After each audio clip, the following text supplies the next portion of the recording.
자, 2023년 12월 16일에 시험을 봤었던 문제예요. 1번 재무회계와 관리회계에 대한 설명이다. 옳지 않은 것을 물었어요. 1번이 틀렸네. 재무회계는 법적 강제력이 있지만 관리회계는 그런 것이 없다고 그랬죠.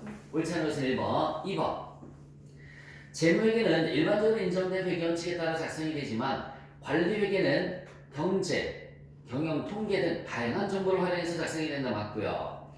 재무회계는 재무제표라는 양식으로 부과하지만 관리회계는 일정한 양식이 있다 없다? 없다라고 말씀을 드렸고, 재무회계는 기업 외부 정보 이용자를 위한 회계인 반면 관리회계는 내부 정보 이용자를 위한 회계이다. 다 맞죠? 옳지 않은 것은 1번이었습니다.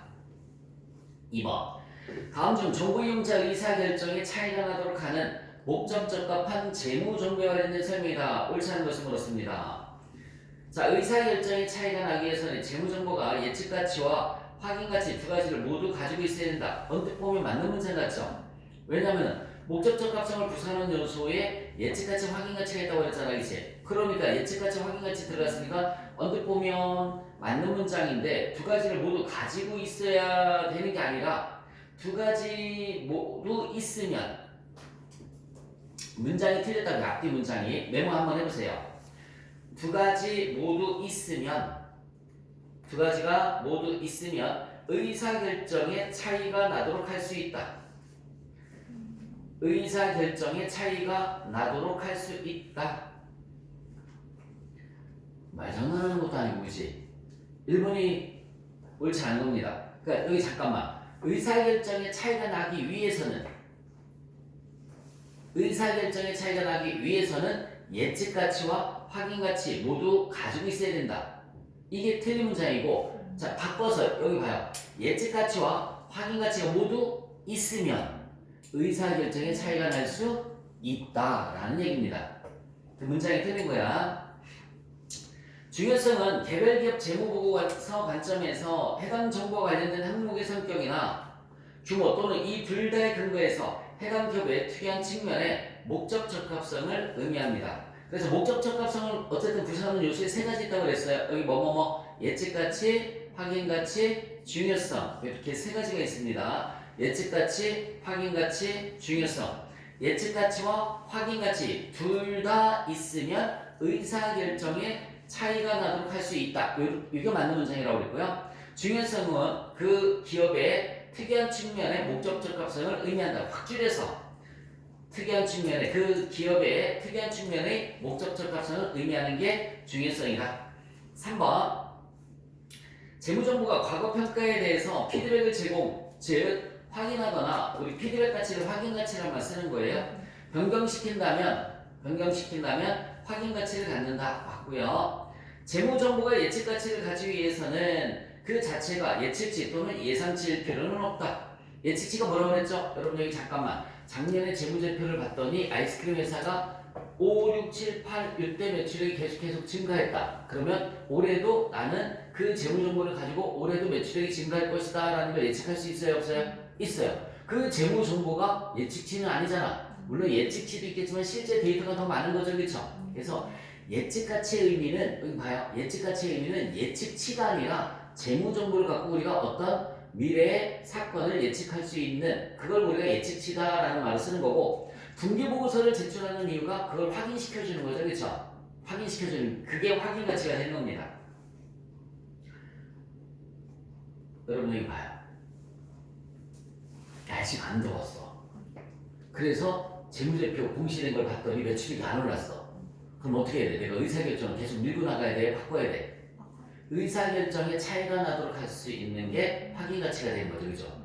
무슨 말인지 이해가지? 이거 큰일 났는데? 내가 이대로 주식을 갖고 있으면 안 되겠다. 그치? 빨리 정리하고 다른 걸로 다 갈아타야지? 이렇게 내 의사결정에 차이가 나도록 할 수 있는 거. 이걸 확인 가치라고 하는 거야. 아니면은 내가 예측을 해서 아이스크림 회사의 주식을 샀는데 역시 올해 엄청난 폭염으로 인해서 아이스크림, 그죠? 매출액이 쭉쭉 올라가단 말이야. 역시 내가 예측한 게 맞아서 확인시켜주거나, 자, 그런 걸 우리가 확인가치라는 말 쓰는 거야. 포괄손익계산서 기본 요소에 관한 설명이다. 옳지 않은 것은 그렇습니다. 수익의 발생은 자산의 증가 또는 부채의 감소를 수반한다. 맞죠? 비용에는 아직 실현되지 않은 손실도 포함하죠. 우리 평가 손실 같은 거 비용 처리하잖아. 그지? 단기 매매 증권 평가 손실, 재고자산 평가 손실 다 비용 처리하는 거 맞습니다. 이번에 틀렸어요. 광의의 수익 정의에는 수익뿐만 아니라 차익도 포함된다. 맞아요. 그러니까는 여러분 잠깐만 매출액만 수익이 아니라고요. 매출액만 수익이 아니라 외환 차익, 무슨 처분익 이런 것도 다 수익에 포함이 된다라는 얘기입니다. 경영성과 측정을 위해서 기록되는 포괄손익계산서 기본 요소는 수익과 비용이 있다. 맞고요. 그래서 옳지 않은 것은 2번. 4번 문제를 한번 보겠습니다. 포괄손익계산서에 관련된 설명이 더 옳은 것을 물었어요. 수익, 유효이자법을 사용해서 계산한 이자 수익, 매출원가, 금융원가, 법인세 비용, 지분법 손익은 포괄손익계산서에 포함될 최소한의 항목들이다. 맞아요. 그러니까 수익하고 이자 수익, 매출원가, 금융원가, 금융원가가 이자 비용 얘기하는 거예요. 법인세 비용, 그 다음에 지분법 손익, 관계회사랑 관련된 손익을 지분법 손익이라고 그래요. 관계회사, 내가 지배하고 있는 회사의 단기 순손익을 지분법 손익이라고 하는 겁니다. 최소한 포함되어야 될 항목이 다 맞고요. 포괄손익계산서는 당일에 포괄손익계산서를 작성하거나 기타 포괄손익을 표시하는 손익계산서와 포괄손익계산서를 포함하는 두 개의 보고서로 작성될 수 있다. 이해가죠? 설명해드렸습니다. 지난 강의에서 우리가 쓰는 게 무슨 손익계산서라고 그랬어요? 일반적으로 쓰는 게 기능별 손익계산서라고 그랬고, 기능별 말고 회사 성격에 따라서 성격별로 분류해서 표시할 수도 있습니다. 동그라미 3번도 맞고요. 잠깐만. 내가 옳은 걸 묻는 거지, 그치? 네. 문제를 잘못 봤네. 옳은 걸 물었으면 잠깐만. 1번에서 수익이나 이자 수익, 매출원가, 금융원가, 법인세 비용, 지분법 손익은 포괄손익계산서에 포함된 최소한 항목이다.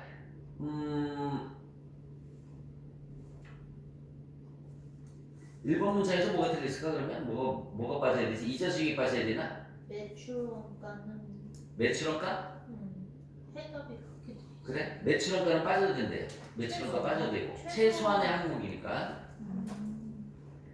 그 다음에 2번에서는 잠깐만 이게 내가 대충 읽고 넘어가야 돼. 포괄손익계산서는 당일에 포괄손익계산서를 작성하거나 맞죠? 네.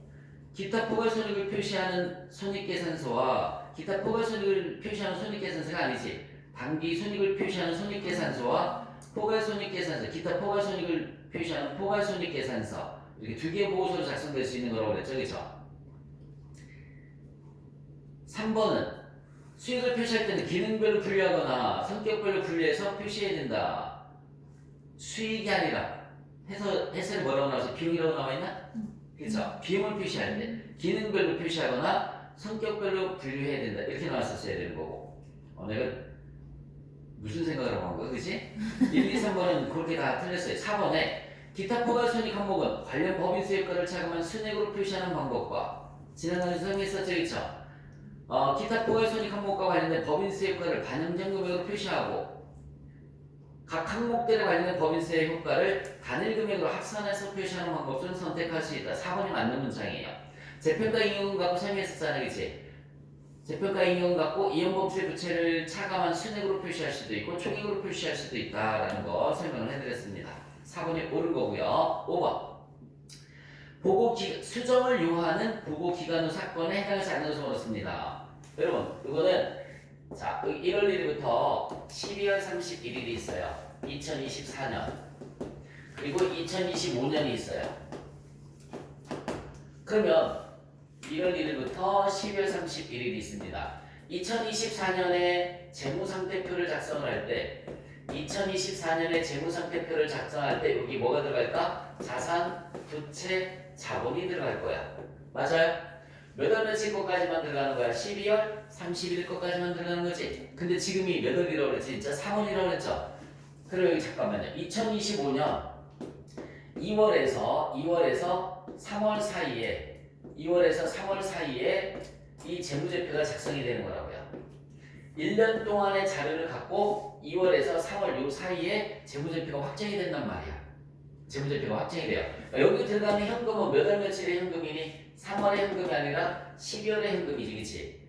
여기 들어가는 단기 매매 증권도 이때 단기 매매 증권의 주가가 아니라 12월 30일에 주가가 되는 거지. 그럼 예를 들어서 이때 주가가 12월 31일을 우리나라 안 열어요. 전날까지만 열는데 그냥 12월 31일로 할게요. 이때 주가가 100원이야. 이때 주가는 떨어져서 70원이야.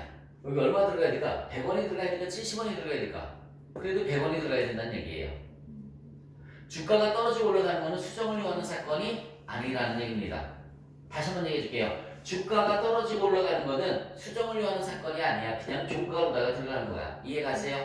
그리고 수정을 요하는 사건은 어떤 사건이냐면 수정을 요하는 사건은 요 이전에 발생을 했는데 요 이후에 뭔가가 결정이 됐을 때 소송 사건이라든지 소송 사건이 이때 있었는데 이때 결정을 한다든지 아니면은 자산에 투입되는 결정이 여기 봐요. 자산에 투입되는 결정이 이때 투입했는데 이때 결정이 난다든지 물건을 사면서 야, 지금 가격으로 하지 말고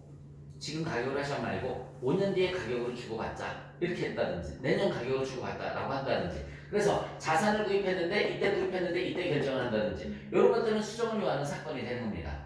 그래서 동그라미 1번을 보시면 보고기간 말 이전 사건의 결과로서 보고기간 말에 종업원에게 지급해야 할 의제 의무가 있는 상여금 금액을 보고기간 이후에 확정하는 경우 당연히 수정을 하셔야 되겠죠. 여러분 여기 잠깐만 우리 큰 회사들 이때 결산해서 이익이 많이 나오면 성과급 준다라고 하잖아, 그쵸? 성과급 여기다 반영해줘야 돼 말해야 돼? 해줘야 된다라는 얘기예요. 보고기간 말 이전에 구입한 자산의 취득원가를 보고기간 후에 결정하는 경우 여기 봐요. 자산을 보고기간 말 이전에 구입했는데 보고기간 이후에 그죠? 확정이 됐어요. 이것도 수정을 해줘야 되는 거고요. 보고기간 말과 재무제표 발행 승인의 사이에 투자자산의 공정가치가 나타나는 경우 여기 봐요. 보고기간 말과 재무제표 발행 승인의 사이에 주가가 떨어졌다고 그랬지, 그치? 이런 건 수정을 요하는 사건이 아니라고 그랬습니다. 주가가 떨어지는 것은 수정을 요하는 사건이 아니에요. 답은 3번.